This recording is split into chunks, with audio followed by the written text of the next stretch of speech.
Okay, hello everybody. So my name is Jessica Head. I'm an assistant professor in the Department of Natural Resource Sciences at McGill at the beautiful McDonald campus.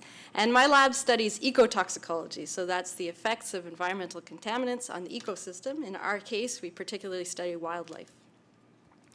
So one of the central challenges in the field of ecotoxicology is that there are thousands, actually hundreds of thousands of different chemicals in the environment. They're in our water, they're in the air, they're in our bodies, they're certainly also found in the wildlife that we study.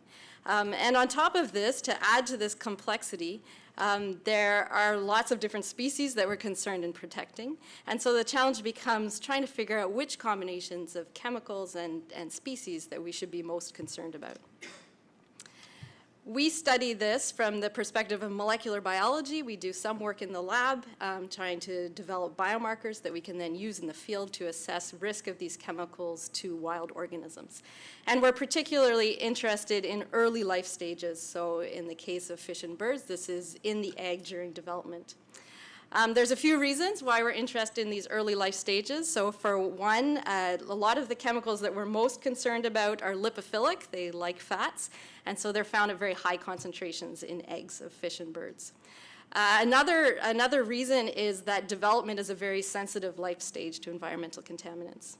And then lastly, we're starting to increasingly understand that these early life exposures to contaminants can have lasting effects on the individuals throughout their lives and even potentially into future generations through epigenetic mechanisms.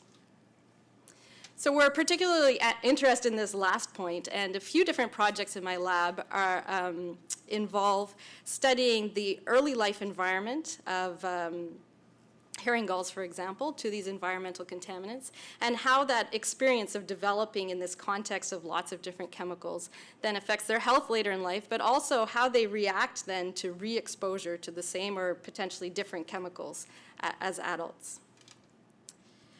So we're studying this from a few different perspectives, but one of the molecular pathways that we're very interested in is the aryl hydrocarbon receptor pathway. So this is a ligand-activated nuclear transcription factor. It binds to a variety of different environmental contaminants, and it activates a lot of different genes, but one group that interests us is the cytochrome P450s, and these are metabolic enzymes that then can metabolize the inducers.